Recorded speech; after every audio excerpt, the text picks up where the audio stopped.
Empresas chilenas alistan ola de inversiones en el país. ¿Qué opinión le merece al respecto? Hay toda una corriente hemisférica para el acercamiento de los estados en materia económica, principalmente comercial.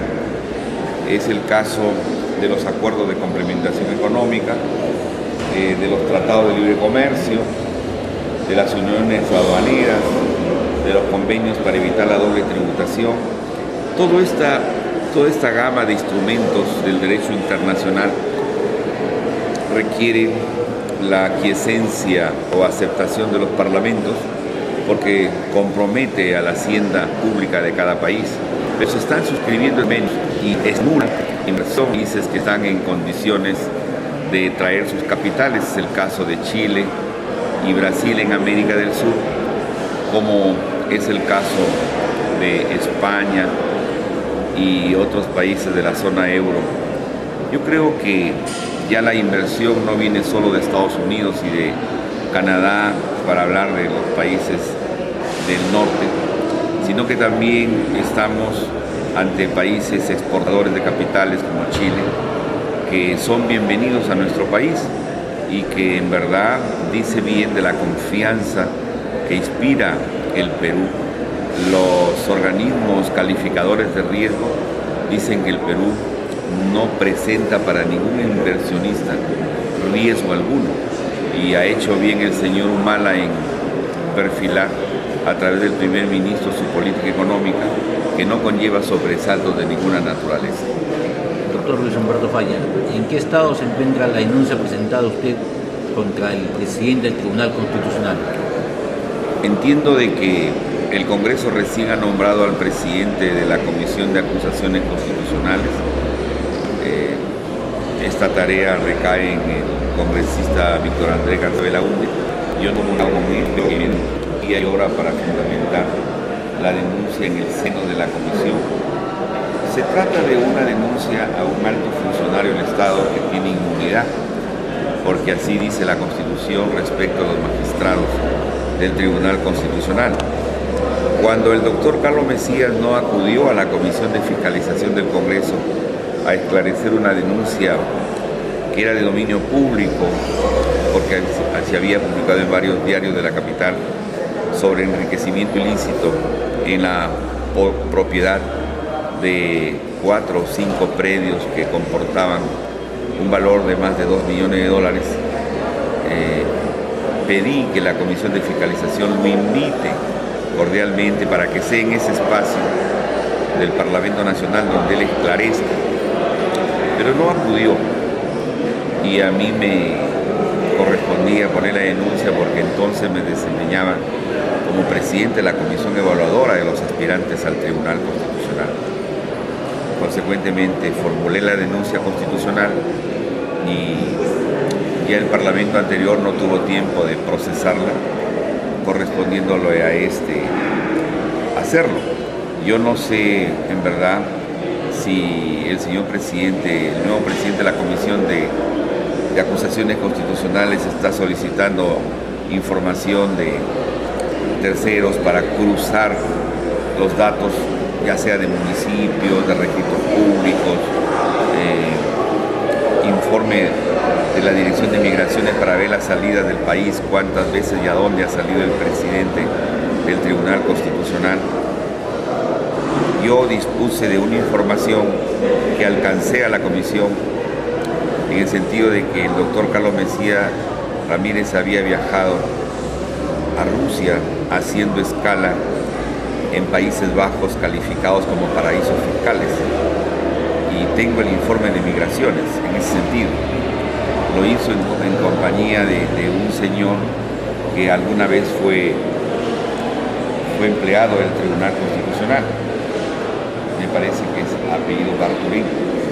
En consecuencia, él tiene que explicar por qué un viaje a un destino de Europa Oriental como es Rusia, Moscú en particular, tuvo que motivar estancias en países vecinos como Luxemburgo, por ejemplo.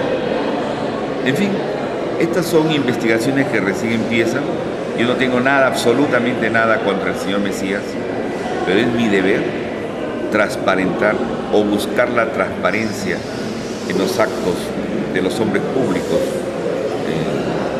El doctor Mesías ya tiene su periodo vencido en el Tribunal Constitucional, ya tiene 5 años más 5 meses y la Constitución dice que solo deben estar 5 años en sus cargos. Por eso el Congreso debe esmerarse en nombrar la comisión que llame a concurso a hacer altura de las vacantes, que junto a la del doctor Mesías está vacante la del doctor Vergara Gotelli. Doctor Humberto Falla, hoy día juramentó el nuevo director general de la Policía Nacional de Perú, general Raúl Salazar, quien en su discurso manifestó que la consigna era luchar contra la corrupción. No tengo mayor información del flamante director general. Le deseo éxitos en sus funciones. Debo lamentar, porque ayer vi en el diario oficial el peruano la relación de 30 generales de carrera y trayectoria limpia puestos al retiro. Quiere decir que teniendo todavía 4 o 5 años más que le permite su carrera continuar en funciones, ya son puestos al retiro. Claro, es una prerrogativa del señor presidente, dígase de paso, que no se puede discutir. Solamente lamento la inversión que hace el Estado en 30 generales. Por ejemplo, Pedro Bailón, un señor general, a quien conozco por ser de mamá chiclayana, Pedro Bailón Farfán, de su hoja limpia de servicios. En Chiclayo estaba apuntalando la conformación de comités de seguridad ciudadana. Pese a las escaseces de su presupuesto, en la dirección territorial estaba haciendo obra, dibujando recién o planificando recién su accionar, pero de pronto viene la resolución suprema que lo cesa en su cargo.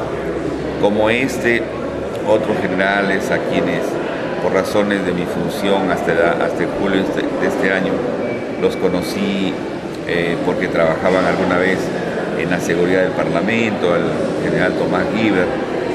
Por familiaridad conozco al general Pasco Lamadrid, un muchacho de 56 años de edad, que solo por haber sido decán de Quetín Vidal, fue puesto al retiro hace 10 años siendo coronel. Reingresó por mandato judicial, ascendió a general, tuvo desempeño eficiente como director territorial del Callao y actualmente lo hacía en la Dirección Nacional de Drogas, abogado, un muchacho graduado en el Centro de Altos Estudios Militares, catedrático. Es decir, veo en este joven que se ha estropeado una carrera. Sin embargo, reconozco que es prerrogativa del presidente de la República. Tal vez quiere poner en esos cargos gente de su absoluta confianza, de su entorno. En suma, 30 generales es inusual que 30 generales se pongan de un plumazo en el retiro, como ha sucedido el día de ayer. Doctor Humberto Falla, algo que ha creado controversia en toda la región norte del país es que el presidente regional de Tumbes, un señor que ha sido indultado en la época de Valentín Venegas por subversivo, ahora le están dando una reparación civil de 124.000 soles. Nos referimos al presidente regional de Tumbes, Gerardo Viña. Sí, de pronto han habido demandas indemnizatorias y en la última edición de una revista de circulación nacional como es Caretas, he visto que Vergara Gotelli, actual magistrado del Tribunal Constitucional, que fue defenestrado el 5 de agosto del año 92, cuando Fujimori asumió la dictadura, pasando de un presidente constitucional a un presidente de facto, porque el que gobierna sin parlamento es eso. Vergara Gotelli demanda algo de 300.000 soles de indemnización, siendo que después hubo un curso en el Tribunal Constitucional, pero fue defenestrado cuando era vocal supremo del Poder Judicial. Discúlpame, Lucho Cabrejo Carmona, yo fui defenestrado el 5 de abril del 92, como yo, los 180 diputados, y nunca nadie nos resarció con un solo. El pueblo me eligió por 5 años y al año y medio tuve que volver a mi tierra porque el señor Fujimori le puso candado al Parlamento Nacional. Porque sabemos tener sangre en el rostro, nunca demandamos una indemnización. ¿Acaso hubiera sido viable pedir que los 3 años y medio que nos restaba para cumplir el mandato no sea abonado? Porque el pueblo nos dirigió por 5 años y al año y medio fuimos defenestrados. Bueno, hay maneras de pedir resarcimientos, indemnizaciones. Los embajadores, el 5 de abril del año 92, 117 embajadores fueron puestos en la calle. Todos reingresaron por medida judicial y fueron indemnizados. Los militares del 13 de noviembre del año 92, igualmente. Algunos ya por haber transcurrido el límite de su edad para la actividad no pudieron reincorporarse, pero fueron resarcidos económicamente. Solo los diputados y los senadores de la época nunca recibimos nada. Y ahí nosotros podíamos haber tenido argumento para decir que el pueblo nos eligió por 5 años. De modo que hay demandas y demandas. Y estas indemnizaciones seguramente que vendrán algunas con mandato de la Corte Interamericana de Derechos Humanos y que el Estado debe cumplir. Habría que ver si el Ministerio de Economía ha provisionado las partidas con ese propósito. Doctor Luis Humberto Falla, la población de la ciudad embocadora de Lambayeque está mostrando su malestar por la designación como director del Policlínico de Salud en esa ciudad al médico de apellido Rivas, primo del legislador Martín Rivas Teixeira, y quien formó parte del equipo de campaña del ex premier de la República, Javier Velázquez Quesquén, pero curiosamente hoy en día se le ve ya como miembro como humanista. Son pues así casos de saltimbanquis en política. El mencionado es primo hermano de mi esposa, con quien estoy en proceso de divorcio. En verdad me produce repulsión hablar de cosas tan oprobiosas, gente que no tiene escrúpulos, que no tiene autoestima. Es el caso de mi ex asesor, también Rivas, hermano del médico, que abandonó mi despacho después de 4 años y medio de que yo le renové confianza, teniéndolo a mi lado como primer asesor, ganando 9.000 soles mensuales. Y lo llevé cuando tenía un mes de abogado, de recibido de abogado en la UDC. Y el último año, de enero a julio del 2011, Velázquez Quesquén lo persuade para que trabaje. Y así fue como se alquiló a Velázquez Quesquén. La política tiene esas cosas que yo a veces, siendo una voz solitaria en el partido, la he condenado. Espero que estas cosas no sean para la juventud mal ejemplo. ¿Acaso Jean-Paul Sartre se inspiró en gente saltimbanqui para escribir La náusea, esa novela que sigue siendo muy vendida en el mundo? A los jóvenes hay que decirles que el ejercicio de la función pública debe exigirnos a todos altura, consecuencia, responsabilidad, porque no está en ubicarse por ubicarse. Muchas veces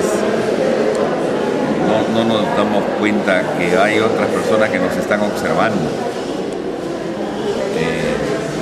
Yo prefiero, en verdad, no enterarme de esas cosas y bueno, ya me lo dijiste. Y mi opinión es de mirar estos actos con indulgencia, con cierto perdón. No estoy llamado a albergar odios para nadie. Doctor, en días pasados el arquitecto Alberto Smith Prieto, ex rector de la Universidad de Chiclayo, ha manifestado que tanto Yehudi Simón Munaro como Javier Velázquez Piquén son unos comeolmos. ¿Qué parece? Bueno, acabo de saludarlo, aunque un poquito breve y fugazmente, el arquitecto Alberto Prieto. No conocía esas declaraciones. Son formas, son símiles, acaso expresiones metafóricas, tomando algunos titulares de los medios de comunicación limeña que le pusieron come pollo, come oro, algunos representantes que no se administraron con dignidad, no supieron honrar la condición de recipiendario de voluntades populares. Y hoy, si el arquitecto emplea ese término, estoy seguro que lo hace con el fin de expresar con elegancia y eufemísticamente su pensamiento. Doctor, ¿cómo analiza lo que va a estar sucediendo en la Universidad Nacional Pedro Gallo, en la cual sí continúan los problemas ahí de la institución del nuevo rector? Sí hay una bicefalia aparente. Ustedes recuerdan, me acuerdo haber enviado una nota de prensa a todos los medios cuando voté en favor de la elección por voto universal, secreto y obligatorio de los alumnos para todas sus autoridades, comenzando por el señor rector, en todas las universidades del país. Mi partido observó ese proyecto de ley que venía con dictamen favorable de la Comisión de Educación y Cultura del Congreso. Ahí yo discrepé con mi partido, porque como profesor universitario creo en la elección directa de estas autoridades, decanos incluidos, no en la elección indirecta, de que se eligen delegados a la asamblea, se eligen delegados a los consejos de facultad, se eligen en los diferentes estamentos de los docentes principales, asociados, auxiliares, del alumnado a través del tercio estudiantil, para que después ellos en asambleas cerradas, en consejos de puertas cerradas, elijan a las autoridades. Y eso da lugar a que surjan cuestionamientos a estas autoridades. Por eso es que yo tengo fe en Yehudi Simón Munaro. Le alcancé un proyecto sobre penales para deshacinar las cárceles. Le voy a alcanzar el proyecto del voto universal, directo y obligatorio de las autoridades a través de todos los estamentos de la universidad. Y terminar con esto, lamento que nuestra universidad, la decana de la Universidad de Lambayeque, es la Universidad Pedro Ruiz Gallo. Después de la Universidad de Trujillo, es la Pedro Ruiz Gallo. En términos de antigüedad, porque